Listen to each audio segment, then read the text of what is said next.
with the albino crocodiles. I was wondering if you were implying that we as a species are living in this artificial environment and have kind of mutated to the point where we're incapable of comprehending the perceptions that the cave painters had. In fact, this is a very interesting observation. I've never thought that, so thank you very much for this hint. But it has been very puzzling for me, perception, because within a single generation, I see my own kids doing things on the internet, and they are in completely different perception. They are into virtual realities on the internet. They are in video games. They love digital effects in movies. They love Photoshop. They love WrestleMania, which is all invented. There's nothing real. It's all reality TV. Everything, our sense of reality is severely challenged. And it's only a generation. I mean, it's a significant generation because of these instruments of communication, this explosive evolution of or development of new technologies of communication and of modifying and altering realities. This onslaught is as serious as, and this will bring changes, as serious, let's say, like in late medieval time, where the chivalresque knights, all of a sudden who would fight with sword and shield, would all of a sudden face cannons.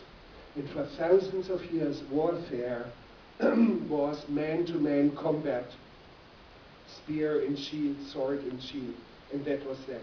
All of a sudden they face cannons on the battlefield. And this is it's an enormous shock for the entire civilized world. And this shock of change, of realities that we are witnessing now with our own children will be huge and enormous, and I see that. But it has engaged my mind long time before that, because one of my earliest films, made in the late 60s, I did a film about flying doctors in East Africa, people who serve communities or villages or in the bush. They would land in aeroplanes, do surgery where nobody had ever seen a medical doctor. And they also did preventive medicine in Uganda, and I flew out with them. And local paramedics and local nurses would speak to the villages in their language and explain with posters about trachoma, an eye disease which is caused by flies, by transmission of dirt and of flies, and simple methods of hygiene could prevent many people from becoming blind. And they used in the head flies, big posters of flies, and showing how the feet of the flies would transmit dirt from a cadaver and into the eyes and so on. And they had a poster with an eye for everybody to see, and I had the feeling how they looked, how the villagers looked at the posters, and they were used for 1.5 years already. They looked at it in a strange way, and I had a hunch. So after all this, I took individuals and I asked them, what do you see here? And you had a big eye, and they said, this is the rising sun. Or this is a big fish. Or the fly, oh no, we don't have that problem because our flies are not that large. But now, for them in their perception, a poster must have looked like strange dots in configurations of colors, like we see Paul Klee or an early Kandinsky picture, where we see dots of color, and it's abstract for us. What I did, I put 4 posters in a row, and I turned in one poster, some of them had villages and people and all sorts of things. I turned one poster upside down, and I took individuals and I told them, I put 4 posters that you have seen for 1.5 hours during the teachings. One of them I put upside down. Which is the one? More than half could not identify it. So, and that has been an insight, a shock of insight about perception that has never left me.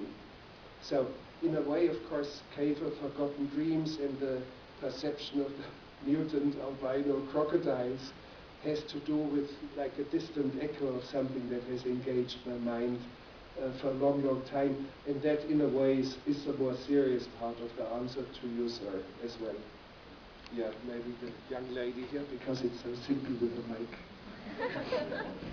Hi, I was wondering about if your focus on perceptions and realities has to do with your decisions to shoot the movie in 3D, and if you could maybe talk about that film and also in relation to issues of spectatorship. Well, yes, there was not much thinking behind it. I'm a kind of a skeptic about 3D for many reasons. But let's not go into this right now. I had the feeling that paintings were on flat parts of the wall, and why should I do 3D? However, I was allowed to enter the cave 1 hour for 1 hour about 3 months before shooting. And I immediately saw, well, all this drama of configurations and undulating walls and pendants and niches. So I had the feeling I had to do it in 3D because the painters, more than 30,000 years ago, utilized the formations for expression. And since this was probably the only film that would ever be allowed to be shot in this cave, I had the feeling, yes, it had to be in 3D. And of course, 3D makes a lot of mistakes today when you have an action movie and they cut very quickly, cut. Yes, we are accustomed to see that in 2D.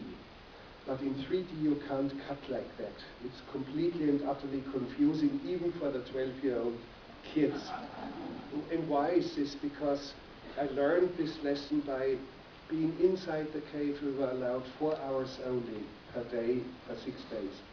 We had no support from outside, only 3 men with me. And on these narrow walkways we had to build completely new configuration of a camera. And what I learned is if I would shoot this entire theater here, the eyes have to be at a certain distance, a little wider. But if I went very close to you, to your face, the eyes move closer to each other, towards each other, and they have to squint slightly. So it's a highly technical, and I mean to do that in a cave in semi-darkness, to build your camera quickly into a different configuration. And what happens is when I move from a wider shot of you and I move over to you and I look into your eyes and into your face from close up, I have the time of doing 3 steps, and then my eyes adjust into a slight squint. But if you cut, our brain cannot absorb it fast enough.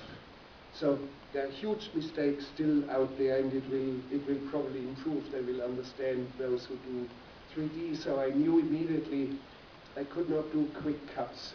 Settle in, be patient, settle the audience in one 3D image. So in perception, otherwise, you see that there was not much thinking.